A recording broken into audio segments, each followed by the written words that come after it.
बड़ी खबर के साथ जो कि लखनऊ से मिल रही है। जनसभा में अनुप्रिया को जवाब दे सकते हैं राजा भैया। मिर्जापुर में राजा भैया की रैली है प्रस्तावित और अनुप्रिया के हमले का राजा भैया जवाब दे सकते हैं। चुनावी जनसभा में हो सकता है वार पलटवार। आपको बता दें कि इससे पहले अनुप्रिया पटेल ने राजा भैया को लेकर हमला बोला था, जिसका राजा भैया ने विरोध किया था और माना जा रहा है कि जब उनकी रैली प्रस्तावित है तो इसमें अनुप्रिया पटेल को वो जवाब दे सकते हैं। तो इस वक्त की बड़ी खबर लखनऊ से मिल रही है। जनसभा में अनुप्रिया को जवाब आज दिया जा सकता है राजा भैया की तरफ से। मिर्जापुर में उनकी रैली प्रस्तावित है। अनुप्रिया के हमले का राजा भैया जवाब दे सकते हैं।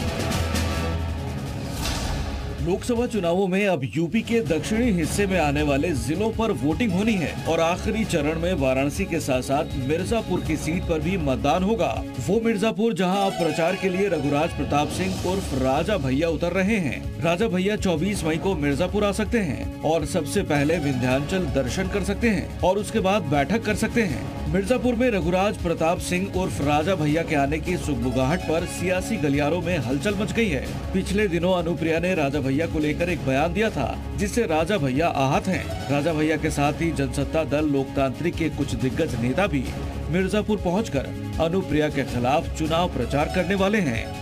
मिर्जापुर के रहने वालों को अनुप्रिया जी पर और अनुप्रिया जी को मिर्जापुर के वोटरों पर ये जो आपस का विश्वास है, ये अटूट है। जो उन्होंने हमारे राष्ट्रीय अध्यक्ष जी के बारे में जो गलत टिप्पणी किया है, तो हम लोग तो स्वाभाविक विरोध करेंगे।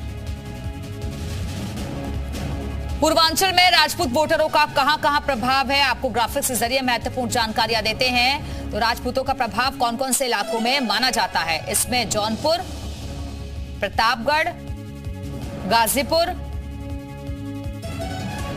बलिया, अयोध्या, भदोही, चंदौली, घोसी, सोनभद्र और वाराणसी शामिल हैं, जहां राजपूतों की संख्या अच्छी खासी मानी जाती है और इसी वजह से इस वोट बैंक को साधने की कोशिश हर दल की तरफ से लगातार की जा रही है।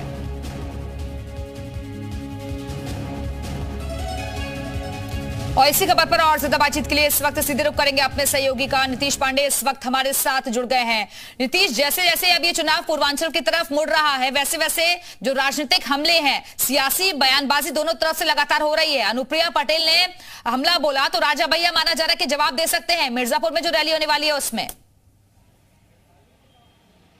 जी संभावना पूरी है और कयास यही लगाए जा रहे हैं कि अगर राजा भैया जब मिर्जापुर पहुंचेंगे तो जो अनुप्रिया पटेल प्रतापगढ़ में कहीं ना कहीं बरसती हुई नजर आई राजा पर, राजा भैया उस जवाब को देते हुए नजर आ सकते हैं, ऐसे कयास लगाए जा रहे हैं। लेकिन इन कयासों के साथ अगर राजा भैया अनुप्रिया पटेल को जवाब देते हैं अपने अंदाज में, तो उसका चुनावी असर क्या होगा ये भी आपको बता दें कि जिस तरह से मिर्जापुर में पटेल बिरादरी का वोट एक बहुतायत संख्या में है, उसी प्रकार अगर राजपूत वोटरों की बात करें तो वो भी जो संख्या है वो कोई कम नहीं है। ऐसी स्थिति में अगर राजा का विरोध सामने आ जाता है तो अनुप्रिया पटेल को थोड़ा नुकसान झेलना पड़ सकता है इस चुनाव में।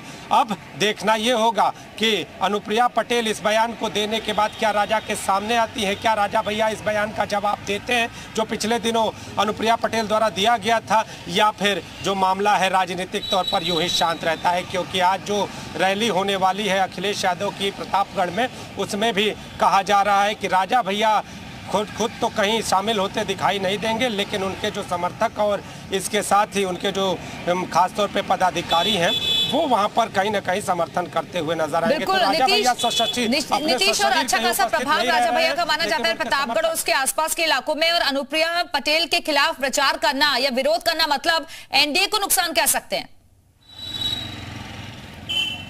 देखिए, अनुप्रिया पटेल के खिलाफ प्रचार करना एनडीए को नुकसान तो कह सकते हैं, लेकिन अपने कहा जाता है कि अपने विरोधियों को जवाब देने के तौर पर राजा भैया का नाम कहीं ना कहीं शुमार होता है इस पूरे उत्तर प्रदेश की सरजमी से। लेकिन अगर बात करें तो पिछले दिनों जिस तरह से अनुप्रिया पटेल राजा भैया पर जबानी हमला करते हुए नजर आई थी, अब सबकी निगाहें इसी पर टिकी हुई हैं कि जब राजा भैया मिर्जापुर जाते हैं तो वहाँ पर क्या कहते हैं। और आपको बता दें कि सूत्रीय बता रहे हैं कि तैयारी ऐसी है कि वहाँ पर राजा राजा भैया बातचीत कर सकते हैं, इस बारे में भी कुछ कह सकते हैं। हालांकि अभी इसकी पुष्टि नहीं है पूरे तौर पर, लेकिन अगर कहते हैं तो चुनावी तौर पर इसका नुकसान भी झेलना पड़ सकता है। अब देखना यह होगा कि राजा भैया का अगला निर्णय क्या होता है। बिल्कुल, तो देखना होगा कि राजा भैया की तरफ से क्या हमला बोला जाता है या फिर नहीं, या फिर जवाब क्या रहता है। बहुत बहुत शुक्रिया आपका नीतीश, हमारे से जुड़ने के लिए, जानकारी देने के लिए।